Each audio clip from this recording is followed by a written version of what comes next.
Assalamualaikum warahmatullahi wabarakatuh.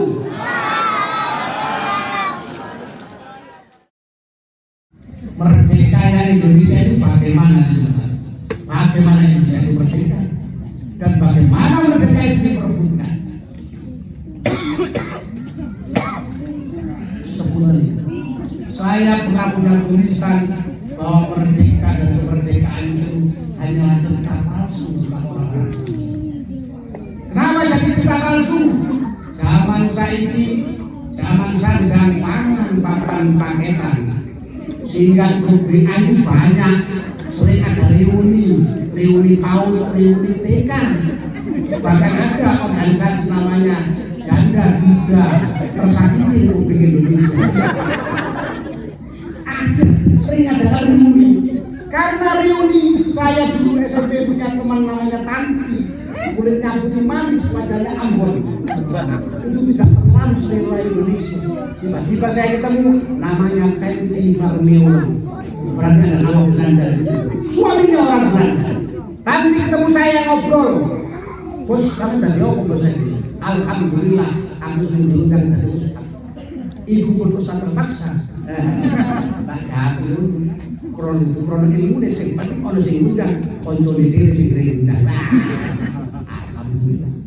Dia cerita bagaimana di Belanda itu mereka tidak pernah mengakui Indonesia yang dijajah 35 tahun oleh Belanda. Tidak ada. Di museum dimanapun orang Belanda itu mengatakan tidak ada orang Indonesia yang menjajah Indonesia. Mengaku sekian tahun dalam praktek itu katanya tidak ada. Itu hanya mengatakan mereka adalah hubungan bisnis saudara-saudara yang dilakukan oleh VOC, karena VOC itu sebenarnya Concern Company, itu organisasi perdagangan saudara-saudara yang di sini sama dengan organisasi namanya Syarikat. Itu organisasi paling ajaib di dunia. Saya pernah digunakan Syarikat, organisasi namanya kaji, kamar dagang dan industri. Ini organisasi hebat. Di dalam kamar sudah bisa berdagang. VOC itu katanya bisnis itu salah. Nah, orang Indonesia kemudian menyatakan bahwa kemerdekaan itu diberikan oleh Belanda, oleh Jepang, itu salah. Apalagi orang Indonesia kemudian menyatakan bahwa kemerdekaan itu hanya cerita palsu. Merdeka. Hari itu telah lontok tambah sumpah oleh daun. Akan dia mengingatkan orang-orang Indonesia pancanya mereka Indonesia sendiri maka kira-kira begini itu senang dunia. Baik, itu cerita palsu. Indonesia merdeka dalam sebuah catatan sesudah dijajah Belanda, kemudian dijajah oleh Jepang 3,5 tahun. Ingat saudara-saudara, Jepang menguasai Indonesia sebagai Timur Asia dan lain sebagainya. Indonesia dijadikan ada seorang komandan Jepang namanya Komandan Terauchi, menemui Bung Karno dan lain sebagainya, menjanjikan Indonesia merdeka pada tanggal 23 Agustus. Syukur alhamdulillah tidak 20 Agustus saudara-saudara.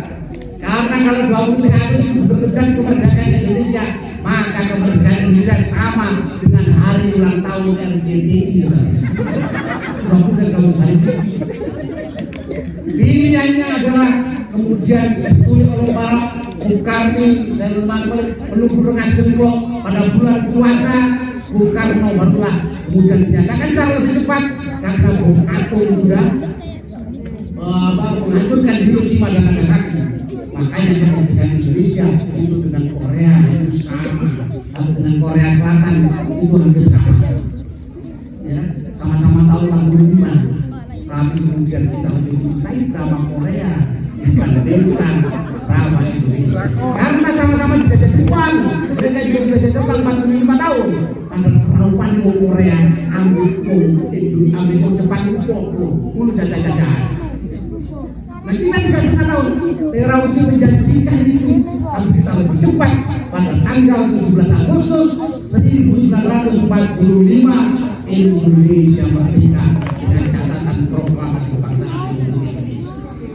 Proklamasi itu artinya pengumuman kami bangsa Indonesia dengan ini menyatakan kemerdekaan Indonesia. Tapi sayangnya itu sudah satu kelima itu tidak pernah sempat berkah, tidak benar, tidak sempat berkah. Karena sakit malaria itu tidak mau mengulang pidato proklamasi sehingga tidak ada rekamannya. Sehingga rekaman yang Anda dengar itu adalah rekaman yang dilakukan 6 bulan kemudian di studio radio dan kemudian Anda dengarkan untuk rekaman. Kalau foto proklamasi itu foto yang sudah ingin disembunyikan oleh Belanda, tapi ada seorang wartawan dari koran Merdeka yang sangat terkenal namanya BM Dia.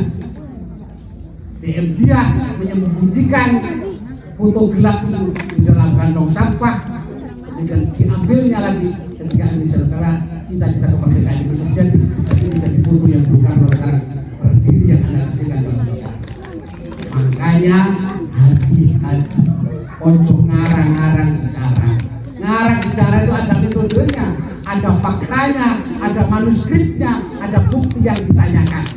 Kalau tidak ada sejarah, hanya dikatakan oleh kata-kata orang, itu akan tidak jadi sejarah, tapi akan jadi cuma hikayat dan turun menjadi dongeng. Foto ambil kita di kancil nyolong.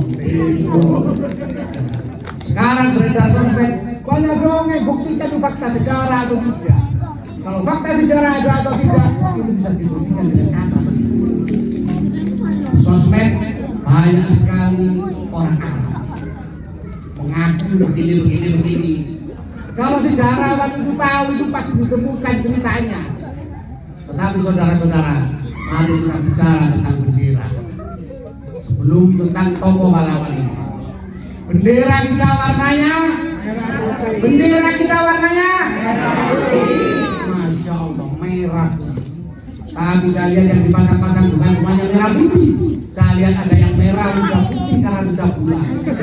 Ada juga yang merah mangkak putih karena putihnya sudah larut. Padahal kalau lebaran harga jengkolnya soya, regane itu sangat keren. Ya kan?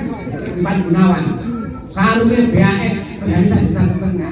Dan bendera ada 30.000, ya 30.000 itu mulai dari ke 71 sampai 79. 8 tahun gak ganti, bekau gak tahu disetrika, lagi dipasang. Akhirnya kepada sang saka merah disangka putih, disangka merah putih, tono baru gitu ya. Kira-kira kamu selalu bikin harga 4 bulan segini. Dono dengan diganti aja.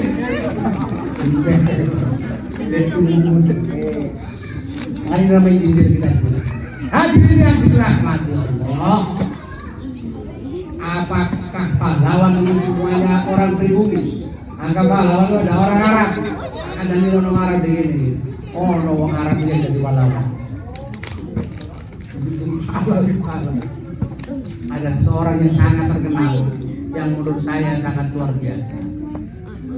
Dia menuliskan lagu pada bulan Januari, tepatnya tanggal 11 Januari 1945. Lagu itu sering saya nyanyikan karena kata ini menjadi penting. Di Indonesia itu hanya ada 2 orang yang tidak bisa memanjat. Satu, Mbah Puji itu tidak bisa memanjat. Yang kedua Mas Syukur, karena kita sering mengatakan mari kita panjatkan puji dan syukur. Dan lagu yang luar biasa itu yang diciptakan pada tanggal 11 Januari 1945 itu lagu yang berjudulnya Syukur.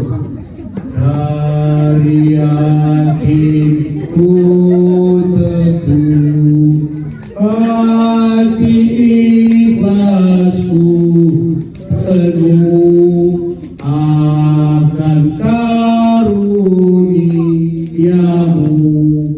Tanah ibu pusaka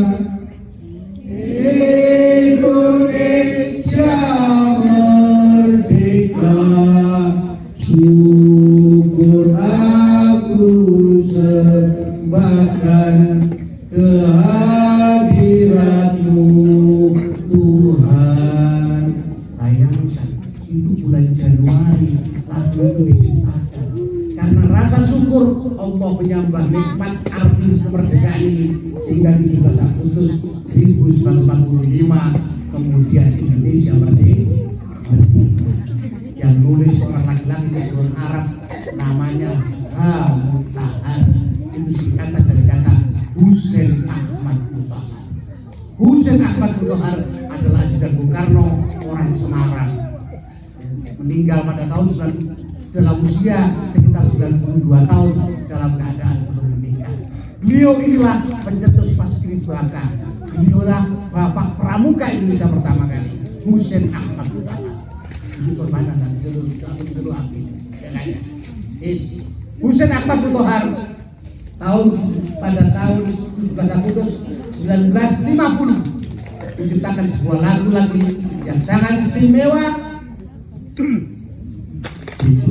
Agustus tahun 45 itulah hari kemerdekaan kita, hari merdeka nusa dan bangsa, hari lahirnya bangsa Indonesia.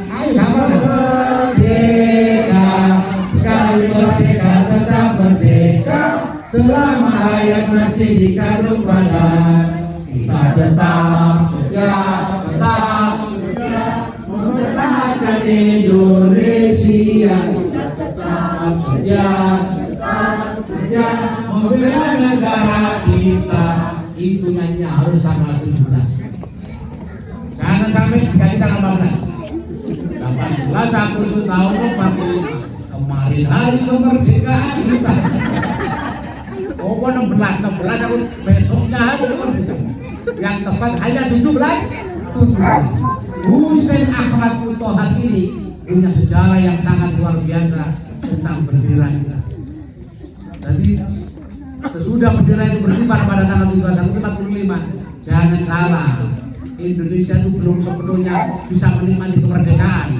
Kemerdekaan Indonesia itu selesai sesudah Komisi Meja Putih tahun 1950. Sehingga ketika bendera dikibarkan di Jakarta, bendera pusaka, ingat ini, bendera pusaka yang dijahit oleh Ibu Fatmawati berdasarkan inspirasinya dari selimut putih di rumahnya dan tukang soto di depan rumahnya itu. Ojo sampai diakoni mobil. Ini otentik, ngomong BPIP yang mana sih ya? Itu bendera yang sudah berkibar, Belanda ingin menurunkan bendera itu. Bung Karno mengungsi ke situ. Sebelum mengungsi, dia bertemu dengan Husain Ahmad Mutahar. Mutahar, bendera pusaka ini kutitipkan pada Bung Mutahar. Anak-anak dengarkan. Kutitipkan bendera ini pada Bung Mutahar. Dan ini berhubungan dengan nyawamu Mutahar. Kalau pemimpin Indonesia itu mati Mutahar, aku mati sebagai pemimpin Indonesia, maka berikan bendera pusaka ini kepada pemimpin Indonesia sesudah saya. Kalau kamu yang mati Mutahar, jangan sampai bendera ini tidak sampai kepada saya, aturlah bukan kepada seorang sehingga bendera ini sampai kepada saya. Makanya secaranya Ibu Fatmawati sedang mengandung Ibu Megawati. Ibu Megawati lahir dengan bergetar. Husain Ahmad Mutahar melepas benang merah dan putih, karena merah putih itu adalah bendera. Tapi kalau putih dimasukkan sakunya dan yang merah dimasukkan tasnya, itu berpisah, bisa menjadi semangat merah putih. Belanda tidak akan tahu. Sehingga kemudian bendera ini sampai ke Jogja, sekitar 3 bulan kemudian disampaikan kepada Bung Karno. Husain Ahmad Mutahar adalah orang yang luar biasa. Mungkin dia jadi orang Arab kedua sesudah Abdurrahman Baswedan, kakeknya Anies Baswedan yang akan mendapat gelar pahlawan. Senyata-nyatanya ada pahlawan tidak bisa dikarang-karang, pahlawan itu harus dari fakta. Makanya kalau ada orang bukan ahli sejarah, tidak usah dipercaya sebagai ahli sejarah. Husain Ahmad Mutahar inilah kemudian cerita tentang bendera.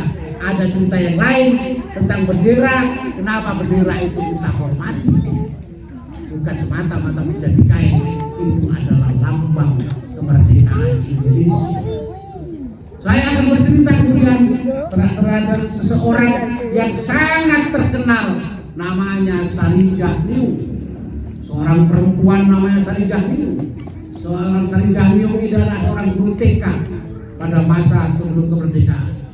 Saridah Nium ini melihat anak-anak Indonesia tidak punya lagu-lagu yang cantik yang bisa dinyanyikan. Semuanya lagu bahasa Jepang, semuanya lagu bahasa Belanda. Makanya kemudian dia mengarang lagu anak-anak yang sangat banyak. Pada hari Minggu ku turut ayah ke kota, naik delman istimewa ku duduk di muka, Subhan wajah debat tercegah, kendali kuda supaya baik. Kupu-kupu yang lucu, kemana engkau terbang? Tidakkah sayapmu merasa lelah?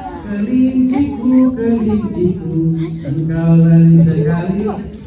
Jago yang dalam menanam jagung di kebun kita. Desaku yang ku cinta, hujan hatiku, tempat ayah dan bunda dengan lektoranku. Sayangnya 125 lagu yang dikarang beliau ini sekarang hanya tersisa sekitar 25 lagu. Saridah Nium juga menciptakan banyak lagu, dan lagu yang paling luar biasa adalah yang sering dinyanyikan ketika timnas itu menang. Tanah air ku tidak lupakan, dan terkenang selama hidupku, biarpun saya pergi jauh, tidak akan hilang dari kalbu. Anakku yang ku cintai, engkau Tuhan. Saridah Nium, orang asli Sukabumi, menikah dengan Raden Mas Sudirjo, sehingga namanya kemudian menjadi Ibu Sut. Ibu Sut ini rumahnya pernah dibom Belanda sehingga menyingkir karena dia menciptakan sebuah lagu, berkibarlah benderaku, lambang suci gagah perwira di seluruh pantai Indonesia. Kau tetap jalan bangsa, siapa berani menurunkan engkau, serta rakyatmu membela sang merah putih yang perwira. Berkibarlah selama-lamanya, tenet. Nanti itulah Ibu Sut, orang perempuan yang luar biasa, namanya Saridah Nium. Tahu tuh penceramah Saridah Nium ini? Yang ini rajin moco sosmed itu akhirnya terpengaruh. Mulut terpengaruh ini. Gak usah, secara otentik harus baca buku. Saudara-saudara yang dirahmati Allah, siapa Ibu Sut? Ibu Sut adalah aktif dalam aktivitas sebagai TRI, Tentara Republik Indonesia Pelajar. Ibu Sut itu murid biola Wakil Rudolf Supratman yang mengarang lagu Indonesia Raya. Makamnya Wakil Supratman di mana? Kalau sampai mau masuk jembatan Suramadu, itu ada makamnya Wakil Rudolf Supratman. Wakil itu nama Jawa, Rudolf itu dari suami kakak sepupunya yang orang keturunan Jerman, sehingga dia pakai nama Rudolf. Wakil Rudolf Supratman dimakamkan di situ. Itu namanya jembatan Suramadu.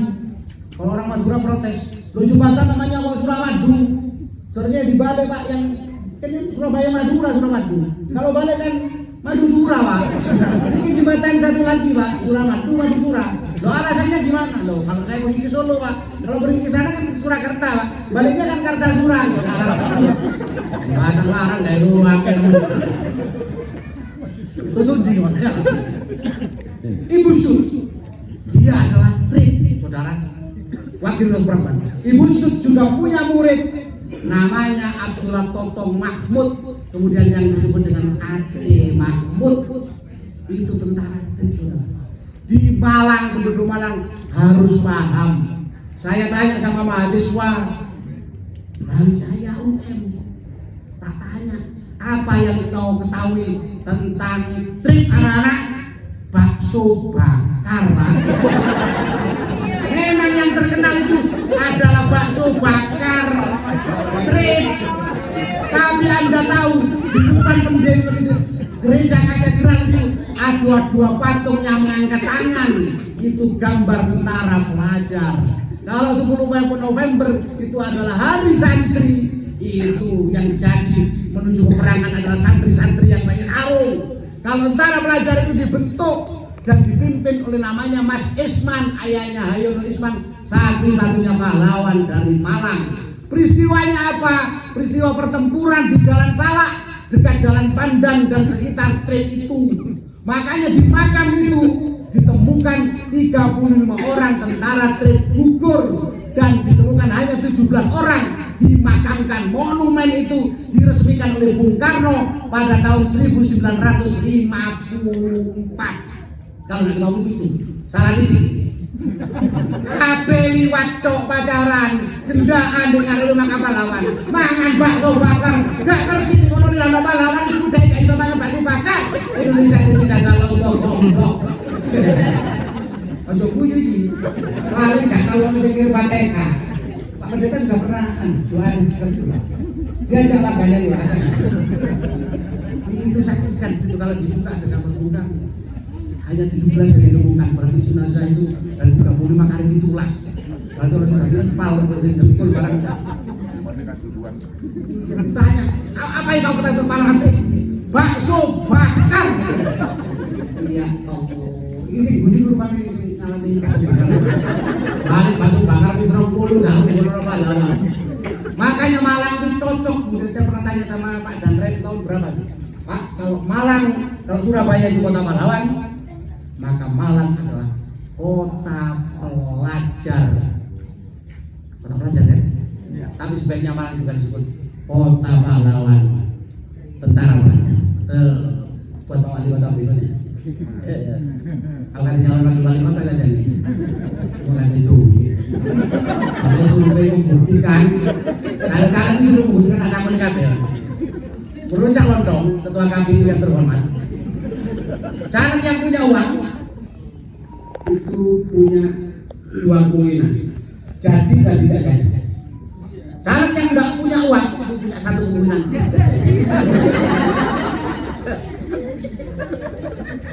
Baik, itu saja. Saya kira cukup ini. Dan kapan jadi undangan itu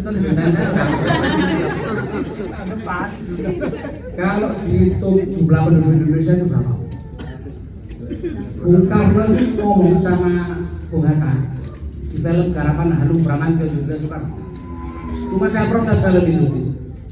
Saya pernah ngomong sama Mas Hanung, Bung Karno itu tidak pernah memakai jam tangan di tangan kiri. Bung Karno itu memakai jam tangan di tangan kanan. Buktikan semua foto Bung Karno semuanya di tangan kanan. Mas Hanung itu berarti nggak ngamati berarti. Ada 2 film tentang Bung Karno. Satu bintangnya Pak Eko, dibuat oleh Deddy Dimas, bisa dilihat di YouTube ya. Itu cerita Sipung waktu dia di mana? Di NTT dia. Yang satu juga. Nah, dimensi itulah yang kuat bahwa banyak lagu-lagu di dalam salah satunya lagu apa yang terkenal itu? Halus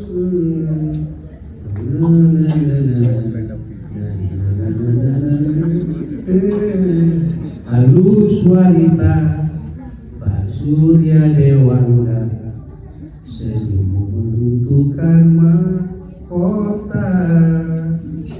Versi aslinya ini Ismail Marzuki, dinyanyikan Harvey Maleholo. Yang versi baru Afgan, untuk soundtrack film bukan. Angin urusan bukuan yang film ini tuh. Sampai hari ini jadi kelut ya. Lalu minjan. Nah, Bung Karno di film itu menyatakan, Anda itu percaya ndak Indonesia itu bisa hebat? Penduduknya terlalu banyak, kata Bung Hatta. Indonesia merdeka, penduduk Indonesia itu hampir mencapai 100 juta, sekitar 93 juta. Tahun 77, Bang Haji Romai Rama mengatakan lagunya 135 juta penduduk Indonesia terdiri dari banyak suku bangsa, itulah Indonesia. Ada Jawa, Sunda, Madura, Ambon, Jawa, ada juga Sukun, Lembang, Kedung, Kandang, Jati, dan banyak lagi. Indonesia itu orang yang hidup di Indonesia. Anda percaya negara ini sangat besar, Anda tidak takut memiliki sebuah negara besar. Nah, negara ini saking besarnya, Indonesia ini hampir sama panjangnya dengan Indomie yang kita sukai. Mereknya Indomie. Berapa panjang Indomie? Dari Sabang sampai Merauke. Indomie merahku. Pak, kami tahu. Ya. Indonesia tanah airku, istriku, saudaraku. Nah, itu lagu Rama. Tapi saya suka Arianto, pengarang Arianto. Itu yang mengarang lagu Indonesia, Pak. Yang mengarang lagu itu Arianto. Namanya Aloysius Rianto. Punya adik namanya Teti Kadi. Ya. Lalu pengetahuan kau ini tidak ada lu. Cacat kan itu pinter namanya.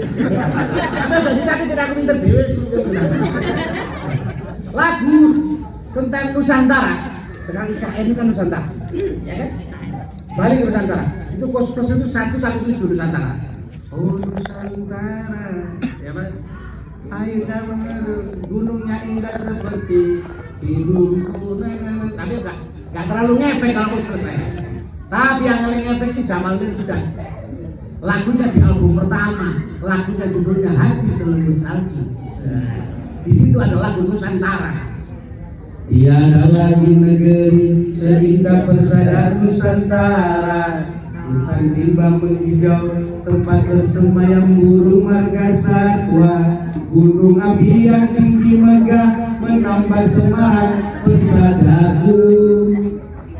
Lembah ngarai dan sungai-sungai mengukir keindahan abadi. Tanah pusaka, aku pun dilahirkan di sana.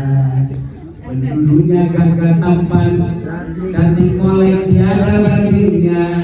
Terkenal manis budi bahasa dan lembut perangainya. Tepuk tangan.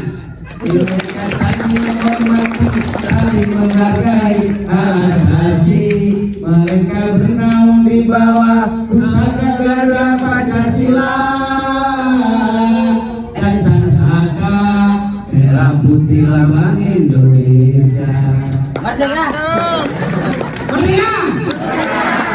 Segala kelestarian budaya semua rahmat Tuhan yang Maha Esa. Mari bersama-sama menjaga lingkungan hidup ini. Hutan dan rimba, burung marga serta sebagainya. Tunano. Tapi saya kalau yang versi baru, ada penyanyi yang saya sukai sekarang. Suaranya Mirjal Bales. Namanya Budi Syukur. Dia dipanggil dengan Budi Doremi. Orang Banten. Dia punya lagu judulnya Asmara Nusantara.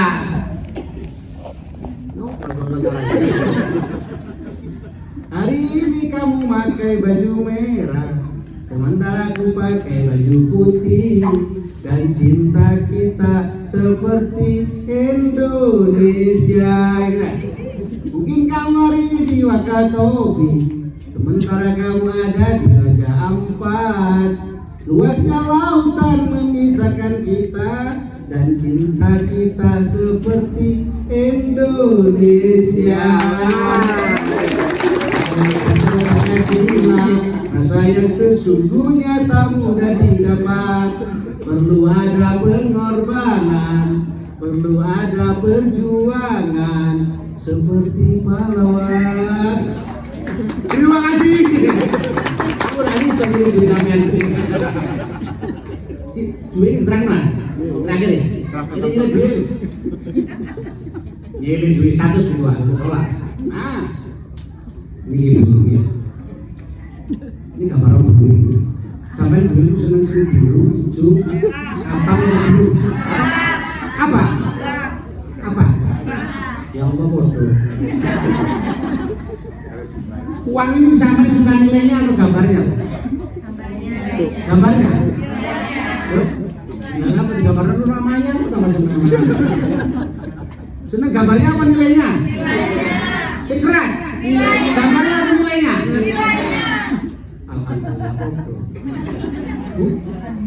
Pahlawan di Indonesia itu jumlahnya banyak.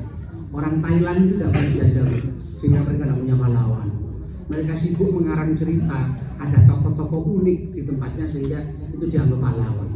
Orang Prancis itu hanya punya Napoleon dan Charles de Gaulle dan hanya beberapa nama yang kemudian disematkan di uang. Ya, orang Inggris itu dulu gambar Rojo ini Ratu Elizabeth itu menjadi ratu itu usianya berapa? 32 tahun jadi ratu dan dulu itu sepanjang sampai dia meninggal dulu gambar Ratu Elizabeth sing sumpah ketika Raja Charles naik dulu ini berlakunya sosialisasinya 1 tahun mereka tahu rajanya ketua dulu kita ini turun mari Rojonya batu but loro dan ganti mana dulu iya sampai tahu Raja Arab, mau Raja Fat ya Raja Fat, King Sulaiman ya King Sulaiman, rajanya bergambar rajanya. Tapi uang di Indonesia bergambar pahlawan Indonesia. Saya kemarin ke Museum Jenderal Sudirman, ternyata ada 11 uang, itu gambarnya Jenderal Sudirman. Itu gara-gara Pak Harto hilangkan gambar bukan. Jadi Jenderal Sudirman. Ya. Nah uang kita itu gambarnya pahlawan. Ada hitam kali. Kalau suka pun lho Pak, semua itu gambarnya nggak ganteng. Terima kasih Bu Menteri saya. Terus jangan salah pahlawan nggak perlu ganteng. Pak Zuri ganteng kan, tapi gak iso kalau boleh dulu jadi pahlawan. Masuk pahlawan RT ini. Iya. Kenapa ini penting Bu? Jangan diremet-remet. Saya pernah ada uang gambarin di Kartini, Masya Allah dikai brengos. Nomor saya di Kartini brengos itu ada uang gambar pagi murah, dan seneng bulan mulai saya gambar parang, ditekuk-tekuk, ditulis gambar sama pemain KSI dari itu. Karena uang kita ini adalah, saya pernah menuliskan tulisan judulnya nasionalisme di dompet kita. Ya. Karena apa? Kemerdekaan bisa ditandai dengan dompet kita. Ya. Kalau Soekarno Hatta bermain sapi dan kembali dompet, itu Indonesia sudah merdeka. Kalau yang ada yang Khalid, paling murah, itu masih masa perjuangan. Uang itu menjadi penting. Ada pulau terluar di Indonesia namanya Sipadan dan Tikitan. Itu pulau itu sudah menjadi milik Malaysia. Kenapa? Karena sepanjang 20 tahun Komite Internasional menyatakan bahwa mereka memiliki wilayah menjadi milik Malaysia karena sepanjang 20 tahun itu mereka menggunakan mata uang ringgit bukan rupiah Indonesia. Uang ini adalah harga diri ya. Sebelum itu kita karena ditelok pahlawan ya Allah senangnya gue bikin bukan ini pahlawan nomor TKI. Saya doakan semuanya banyak rezekinya, uangnya makin banyak dan kita terus merdeka. Yang terakhir RT RW rukun itu kata sifat, bukan kata tempat. Tapi di Indonesia itu diputuskan di DKI yang pertama kali rukun itu menjadi kata tempat. Rukun tetangga, rukun warga naik jadi kelurahan itu menjadi kata tempat atau kata sifat. Tapi sifat itu harus ada di dalam kata tempat. Karena rukun itu mahal nilainya. Kalau tidak rukun itu lebih berat biayanya. RT RT ini adalah unik Karena rukun itu menjadi rukun. Kalau tidak rukun, berarti ruwet tetangga, ruwet warga. Yes. Ono tak delok, ono dodolan sambel iso boyonya kok. Ono dodolan sambel ngene, sambel pedas. Rawon setan itu berarti pedas kan. Ngene. Apa sambel pedas koyo concoke tonggo. Ini bahaya. Ini merusak hubungan terus. Yang penting rukun ya. Karena kita ini bangsa ini sukunya masih macam-macam. Ini kalau kita sih macam-macam kita ini. Saya ini ada Banjarnya, ada Madura, ada Jawa. Kan salah-salah. Loh, kalau satu itu iraji, hitam tapi Cina. RCT iraji Cina tapi saya Banjar, kata sipitnya, Madura Jawa, sungguh-sungguh juga masuk Malang ya. Itu saya itu dosen fakultas ilmu Brawijaya. Jadi saya dosen fakultas ilmu Brawijaya. Ini saya doktor. Alhamdulillah saya profesor. Protolan kemudahan sekolah. Merdeka! Merdeka, syukur merdeka. R14 merdeka, NW04 merdeka. Kampung Janti Paduan merdeka. Kita coba hidayah. Wassalamualaikum warahmatullahi wabarakatuh.